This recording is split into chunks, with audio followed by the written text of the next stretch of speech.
Hi everyone, welcome back to my new blog. এখন বাজে হচ্ছে দুপুর 12টা। আগের ব্লগটা এখানেই শেষ করেছিলাম, যেটা পোস্ট হয়ে গেছে লাস্ট দিন। তো এখন নতুন একটা ব্লগ শুরু করলাম।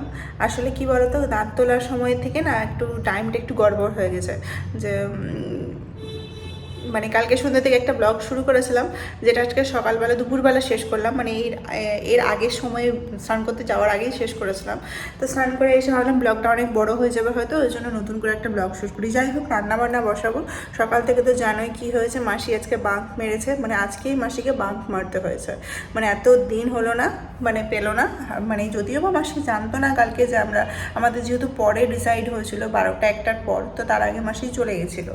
তো যাই হোক, মাসি যে আসবে না এটুকু তো আপনাকে জানানো দরকার ছিল, যে সে আমার দাঁত তোলা হোক বা না হোক।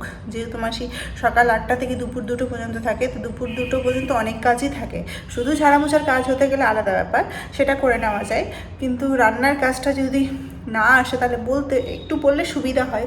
আর যদি মাসি বলতো তাহলে আমরা আজকে কখনোই এই প্ল্যানটা করতাম না, ডিলে করে দিতাম। মাসি যবে আসতো তবে করতাম, কারণ আমার বাড়িতে যেহেতু ছোটো বাচ্চা রয়েছে, তো একটু তো মানে কি বলবো, এটা তার কিছু বলার নেই। যাই হোক, চলো, সকাল থেকে তো অনেক কাজই করে নিয়েছি, যেটা আমার করা উচিত ছিল না। ঝাড়া মোছার কাজ করতে হয়েছে, যেহেতু পুজো করব, গোপাল আছে বাড়িতে, আমাকে পুজো করতে হবে, খাবার দিতে হবে, শয়ন দিতে হবে বাসি বাড়িতেই, সেটা কখনোই সম্ভব না। তো গোটা বাড়িটা বলতে তো অনেকটাই বড় বাড়িতে, আমি শুধু ঝাড়টা দিতে পেরেছি গোটা বাড়িতে, আর রান্নাঘরটা আর ঠাকুরঘরটা মুছে নিয়েছি। তো যখন মুছতে গেছিলাম ঠাকুরঘরটা, বসা আর ওঠাতে আমার একটু মানে ব্লিডিং হয়েছে। আমাকে বলেই দিয়েছে যে প্রেশার দিয়ে কোনো কাজ না করতে, যদিও আমি সকাল পর্যন্ত কোনো কাজই করিনি। কিন্তু যখন মাসি জানলাম যে 10টার সময় আসবে না, তো কমসে কম এইটুকুটা আমার করা দরকার ছিল, যেহেতু গোপাল আছে। তো যাই হোক, চলো একে একে কাজগুলো তো শেষ করে দিয়েছি। রান্না করবো হচ্ছে খিচুড়ি, সিম্পল করবো, যেহেতু আমি নরম খাবার খাবো, আর মিস্টার সিনারও সেরকম কোনো খাওয়ার রুচি নেই। ওর 2-3 দিন থেকে শরীরটা খারাপ, তবে আজকে বেটার আছে। তো বললো অত রান্না করতে হবে না, আমার জন্য খিচুড়ি, তারপর ওদের জন্য ভাত করতে গেলে আরও 2-3 পদে রান্না করতে হবে ধরো। তো ওই জন্য বললো যে তুমি খিচুড়ি খাবে, তো খিচুড়ি করো, সবাই খিচুড়ি খেয়ে নেবো। তো একটু ভালো করে খিচুড়িটা করব, আর মিশুকে অমলেট করে দেবো, আর মিস্টার সিনহাকে পাঁপড় ভেজে দেবো। আর আমি তো কিছুই খেতে পারবো না, শুধু খিচুড়িতে যা থাকবে সেটা দিয়ে আমার হয়ে যাবে। 12টা আমার সমস্ত কাজ শেষ, স্নান করে বেরিয়ে পুজো করে খিচুড়িটাও কমপ্লিট করে নিয়েছি। আর তো কিছু করবো না, গপুকেও খাবার দিয়ে দিয়েছে। আর ওরা গেছে হচ্ছে দুজনে, বাবা আর ছেলেতে। আমার যে অ্যান্টিবায়োটিকটা প্রথমে দেখানোর পর দিয়েছিল খাওয়ার জন্য, সেটা শেষ হয়ে গেছে, সেটা রিপিট করেছে আবারও। তো ওটা খেতে হবে, ওই জন্য গেছে ওটা নিতে। তো সে নিচেই গেছে মনে হয়, আর মনে হয় হাতে কয়েকটা কাজ নিয়ে গেছে। তো এই হচ্ছে ব্যাপার। সকাল থেকে একটু চাপ হয়ে গেল আমার জন্য, আজকে এতটা কাজ করা উচিত হয়নি আমার, পড়ে থাকলেই বেশি ভালো হতো বিছনাতে। আর আমি যদি আসলে এই ব্যাপারটা কী বলতো, আমি যদি বিছনা থেকে উঠতে পারি আর চলতে পারি, তাহলে আমি ঘরটাকে সবসময় চেষ্টা করি যে আমি একা থাকতেও তাই করতাম, যে ঘর বাড়ি পরিষ্কার করে, ঠাকুর ঘরটা পরিষ্কার করে রাখার। কিন্তু এখন তো ওই জিনিসটা সম্ভব হয়নি। যেহেতু আমি উঠতে পারছি আর চলতে পারছি, ওই জন্য ঘরটা সমস্ত পরিষ্কার করে দিলাম। আর টেনশন নেই, দেখা যাক কালকে আসবে কি না, না হলে সেভাবে আগে থেকে চিন্তা ভাবনা করবো। এখন না বারবার করে হাঁচি আসছে, আর ওখানে মেনশন করেই দিয়েছে ইউজার রুমতে যে হাঁচি আসলে কন্ট্রোল করতে, হাঁচি যাতে না পড়ে। আর বারবার করে হাঁচি আসছে, স্নান করে বেরোলাম তো একটু ঠান্ডা ঠান্ডা লাগছে, আর ওয়েদারটা ওরকম ঠান্ডা ঠান্ডা। এত কি আনলে গো? আইসক্রিম খেতে হবে এখন, আইসক্রিম আনলাম।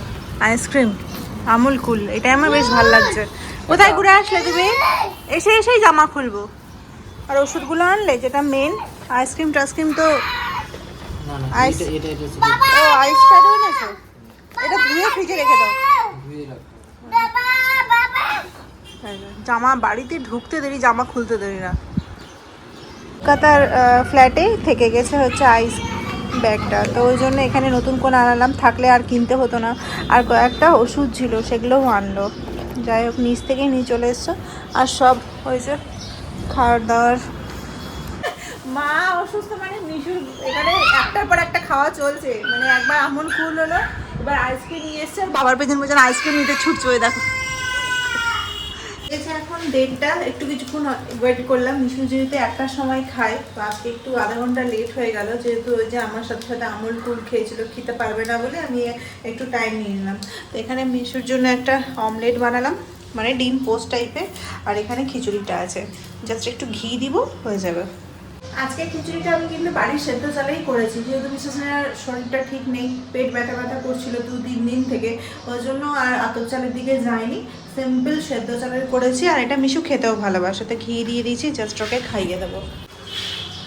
মিশুকে তো খাওয়ানো কমপ্লিট হয়ে গেছে, এবার আমরা খাবো। তো মিসেসিনার জন্য তো ভেবেছিলাম ডিম করবো, কিন্তু ও ডিম খাবে না ওই পেটে ব্যথার জন্য, তো আলুর পাঁপড় ভাজবো। এই আলুর পাঁপড়গুলো বাড়ি থেকে করে নিয়ে এসেছিলাম, এই পাঁপড়গুলোই আজকে ভাজবো। আমার পাঁপড় ভাজা হয়ে গেছে, অল্প করেই ভেজেছি, কারণ আমি খেতে পারবো কিনা জানি না। এবার ভাত বলছি, খিচুড়িগুলো বেড়ে নিই, দিয়ে আমারটাতে ঘি দিব, মিস্টার সেনারটাতে ঘি দেবো না, ও তো ঘি খাবে না। অন্যদিন সুস্থ থাকতে যে সমস্ত কাজগুলো আমাকে করতে হয় না, মানে কোনো কাজই করতে হয় না, আজকে তো আমাকে সবটাই করতে হলো। তো বসে পড়েছি খেতে, চামচ দিয়ে খেতে হবে, কারণ বেশি বড় মুখ খুলতে পারছি না। তো খেয়ে নিই, দেখি কতটা খেতে পারি। এখন হচ্ছে 2:30, এতক্ষণ আমি কাজ শেষ করলাম। খাওয়া দাওয়ার পর বাসনগুলো ছিল, সমস্ত বাসনগুলো মাজলাম। আর এখানে একটু খিচুড়ি বেঁচে গেল, ওটা মিস্টার সিনহার রাতে হয়ে যাবে, নাহলে আমি খেয়ে নেবো, ওকে ভাত করে দেবো। আর এখানে কড়াইটা মাজলাম না, আর কড়াইয়ে যদি কিছু করতে হয়, কারণ শুধু শুধু আমি তো প্রেশার দিয়ে মাজতে পারবো না।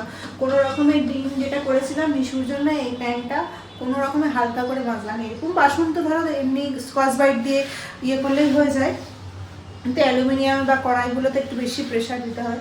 তো যাই হোক, কিচেনটা সুন্দর করে পরিষ্কার করে দিলাম। এবার আমি ওষুধ হাতে নিয়ে বসে আছি, ওষুধটা খাওয়া আস্তে আস্তে, মানে কি বলবো, মানে কাজ করছে তো একটু ব্লিড দেওয়া হচ্ছে, তো ওষুধটা খেয়ে নিই। এতক্ষণে মিশু ঘুমালো, ঘুমটুম পাড়িয়ে আসলাম। আমার আইসক্রিমটা খেতে ইচ্ছে করছে, তো ভাবলাম একটু বাইরে কিছুক্ষণ রেখে মেল্ট করে দিয়ে খাই। ওর সামনে তো খাওয়া যাবে না, ও খাবে, ওর ঠান্ডা লেগে যাবে।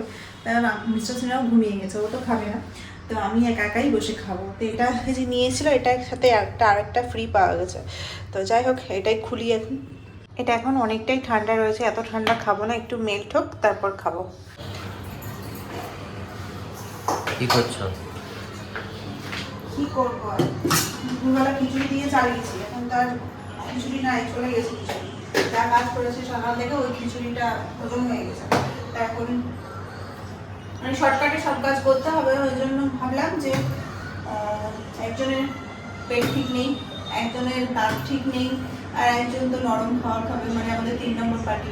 তাহলে আমি 3 জনের কথা ভেবে নিয়ে বেসনের চিলা বানাচ্ছি। আমিও নরম খেতে পারবো, কোনো অসুবিধা হবে না, নরম মিশুও খেতে পারবো, আর ওর জন্য ভালো। জানি না ভীষণ ভালো কিনা পেটের জন্য। কিছু দিইনি, শুধু গাজর আর পেঁয়াজ দিলাম, কাঁচা লঙ্কা দেবো না, মিশুও খেতে পারবে না, আর আমিও ঝাল খেতে পারবো না। এটা দিয়ে বেসনের চিলা বানাবো, এটা দিয়ে খাবো। এটা আমার এখন এটার বয়স হয়ে গেল যে 2019-এ যখন আমরা কলকাতাতে নয়াবাড়ি ছিলাম, তখন এটা কিনেছিলাম। আর তখনই আমি ওই ইউটিউব চ্যানেলটা ওপেন করেছিলাম, যদিও বা তখন কন্টিনিউ করতে পারিনি। এই জিনিসটা তখন থেকে আমি ব্যবহার করছি, এত ভালো জিনিসটা, কিন্তু মাঝখানে আমি বাদ দিয়ে দিয়েছিলাম ব্যবহার করা, যাতে খারাপ হয়ে যায় ওই জন্য। কিন্তু খুব কাজের এটা, একবারে সব কিছু ঢুকিয়ে দিলে একবারে হয়ে যায়। সমস্ত চিলাগুলো রেডি করে দিলাম। আর চিলা করতে এতটা সময় লাগে না, ভীষণই সময় লাগে, একটু টাইম নিয়ে করতে হয়। যাই হোক, সবটা হয়ে গেছে, এটা হচ্ছে লাস্ট ওয়ান। এখানে সমস্তটা রেডি হয়ে গেছে, আর ওখানে সব বসে আছে, ওয়েট করছে। তাই এসে তো একটু হেল্প করতে পারো। যাই হোক, খেয়ে নিবো, তারপরে কথা বলবো, কারণ প্রচুর খিদে পেয়ে গেছে। দুপুরবেলায় খুব কম পরিমাণে, ওই দেখো টিকটিকি। সন্ধ্যাবেলায় খাওয়া দাওয়া খেয়ে এখন বেজে গেছে হচ্ছে 9:30। মাদের সাথে অনেকক্ষণ গল্প করলাম। মা বলছে যে তোর ভিডিও দেখলাম, দেখে মার সাথে কালকে আমার যাওয়ার আগে কথা হয়েছিল, যেহেতু কথা বলতে পারবো না অনেকক্ষণ বলে মায়ের সাথে কথা বলে দিয়ে গেছিলাম।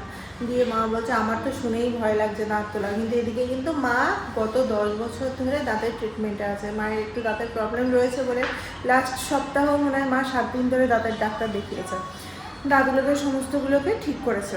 যাই হোক, যে 10 বছর ধরে দাঁতের প্রবলেমে ভুগছে, সে শুদ্ধ আক্কেল দাঁত তোলার কথা শুনে ভয় পাচ্ছে। ওই জন্য মা ফোন করেছিল, অনেকক্ষণ কথা বললাম।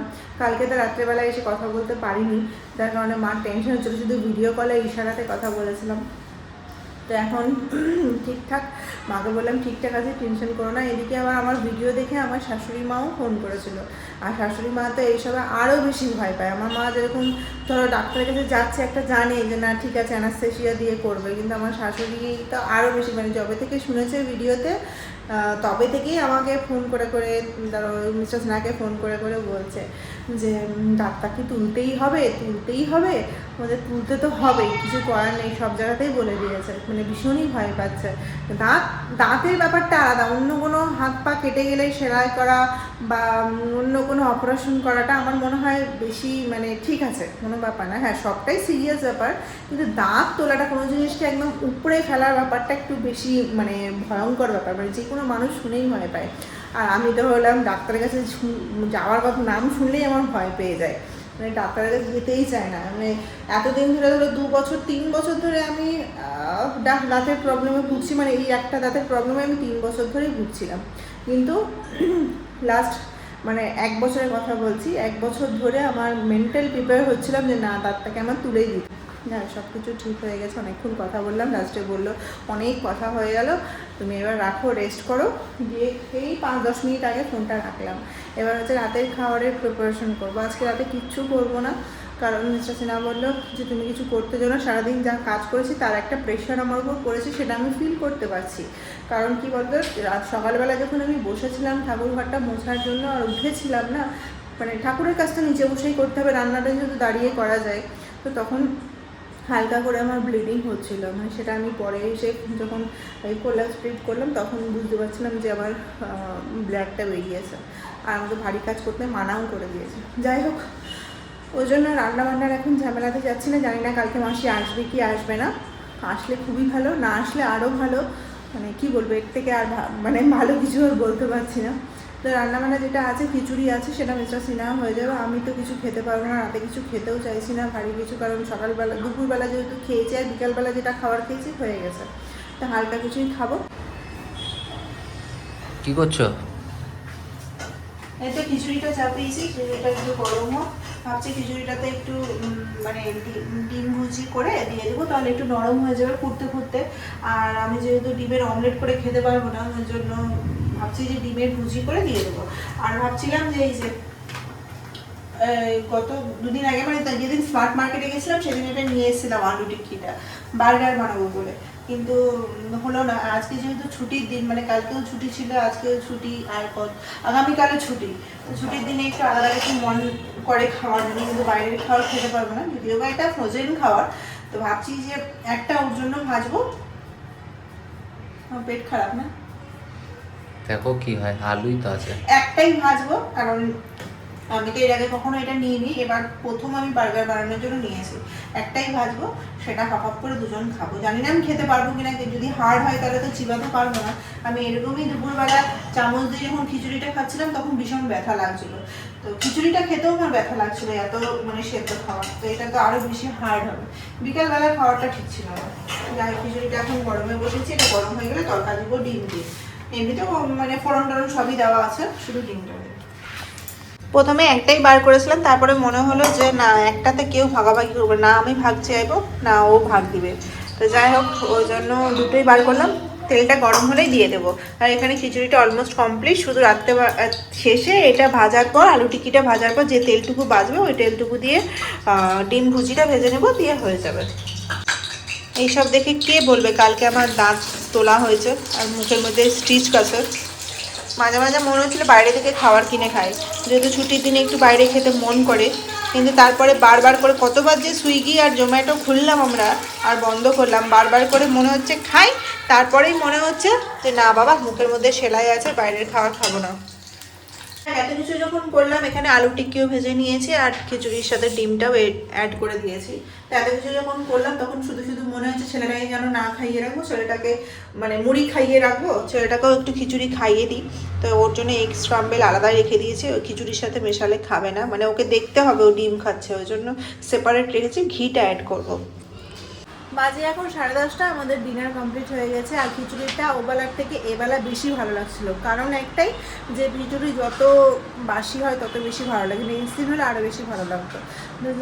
দিনের বেলার থেকে এই জন্যই ভালো লাগলো যে ডিমটা যেহেতু একটু অ্যাড করেছে আর একটু শুকিয়ে নিয়েছিলাম ওই জন্য।